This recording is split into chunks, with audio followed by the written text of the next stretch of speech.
studio in just a minute. We'll be joined by one of the youngest ever people to appear on one show. 4-month-old baby Poppy, who's absolutely she's so nice, and her mother and the midwife who delivered her. Yes. And before that, reporter Haley Cutts has been to see if maternity care in 2013 is coping with the recent baby boom. In 2007, I worked undercover in hospitals to investigate the state of maternity care in Britain. I found services stretched to the limit, with a shortage of midwives and equipment. Too much workload with the high-risk women, too many patients, not enough support. 6 years on, and the UK is now in the midst of one of the biggest baby booms it's seen in 40 years. I'm also expecting my first baby. So, as you can imagine, I feel quite keen and nervous to see whether things have improved. This is where I'm going to give birth, Wythenshawe Hospital in South Manchester, my local hospital. Looks like a good place to start to see if things have improved. We are very fortunate. We've got 5 birth rooms here with all of these pools which are state-of-the-art. And then over on the other side is the consultant-led unit. About 10 years ago our delivery rate was somewhere around 2,700. It is now currently at about 4,500. Wow. Could go up to 6. So would you say there are enough midwives for all the ladies giving birth? Am I going to get constant care? You are. We offer one-to-one care here. The nationally accepted ratio to be able to offer one-to-one care in labour is 1 midwife employed for every 28 births that come through the maternity unit. Wythenshawe currently has 1 midwife for every 29 births. Well, it looks like I'm lucky to live in an area with such a well-resourced hospital, but other women aren't so lucky. Across England, the average ratio is around 33 births per midwife. For my film in 2007, we spoke to dozens of women who had experienced serious neglect and mistakes while giving birth in understaffed and under-equipped hospitals. The government had promised better maternity care by the end of 2009, and I wanted to know if it had made a difference. Shima Luca gave birth to her son Massimo in 2010. She believes mistakes made during his birth led to him being brain damaged and developing cerebral palsy. Throughout the early hours of the morning, his heart rate kept him dipping. Signs of him being in distress. Exactly. And the midwife didn't notify the doctor, but they still carried on as normal. As labour progressed, Shima claims Massimo's oxygen supply was cut off.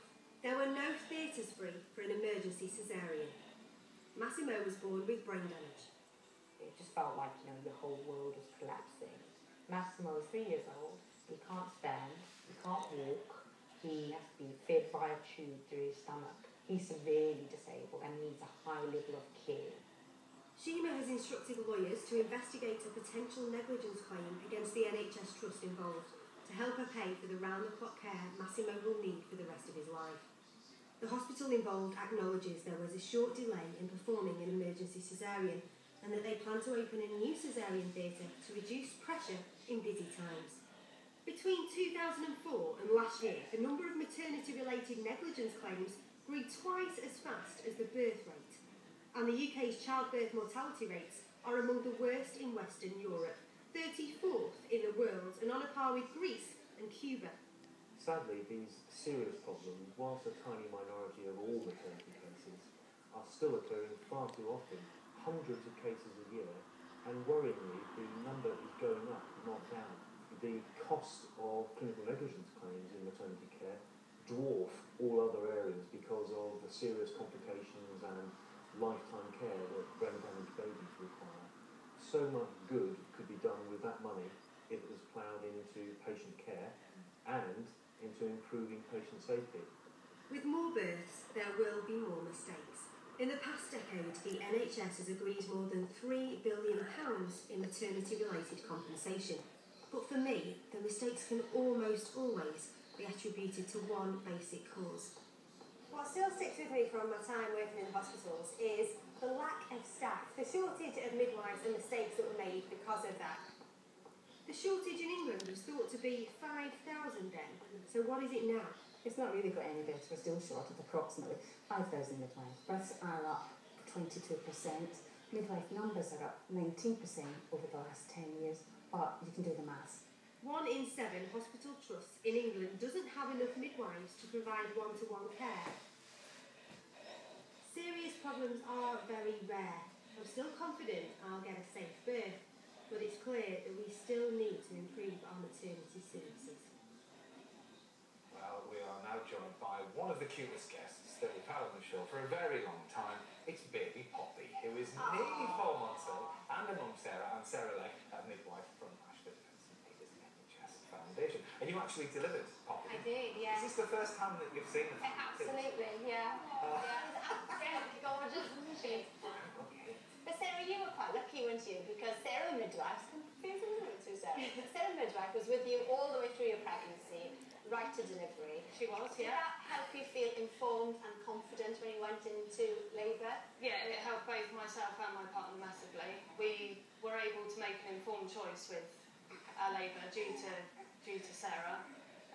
It was both very calming and relaxing because she had been with us from the beginning right through to the end. The word go. And it was just very easy for us. Yeah.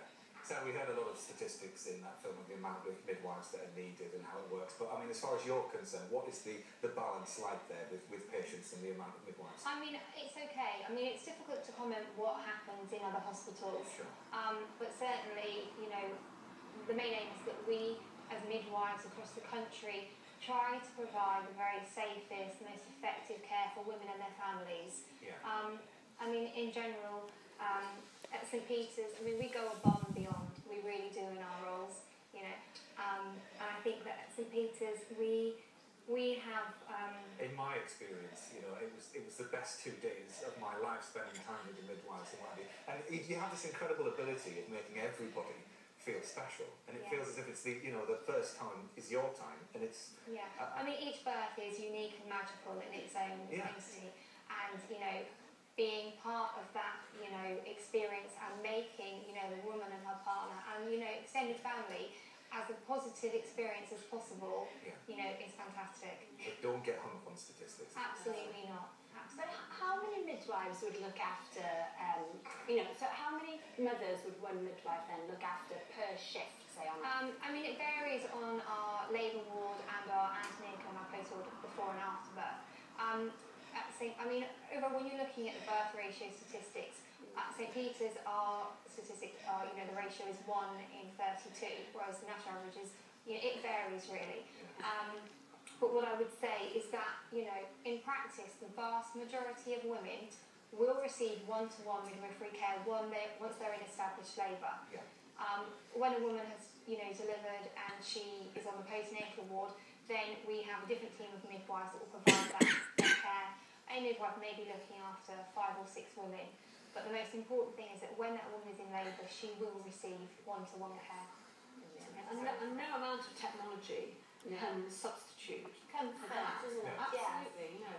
And as you say, sort of, in most instances, things are going to be straightforward. I had to have an emergency Caesar, and I was wheeled off to theatre yelling, "No, no, my dog died under general anaesthetic." And it was the midwife who calmed me down. And also, my husband had tears running down his face, you know, and she also had to sort of, you know, help him through the whole thing too. So it's just such an important thing. Do you know, we had a very similar experience to that, but I have to say I cannot speak highly enough of the midwives that we came in contact with. But anyway, Poppy is almost sleeping, considering there's an enormous racket going on outside because our scaffolders, bizarrely, sorry,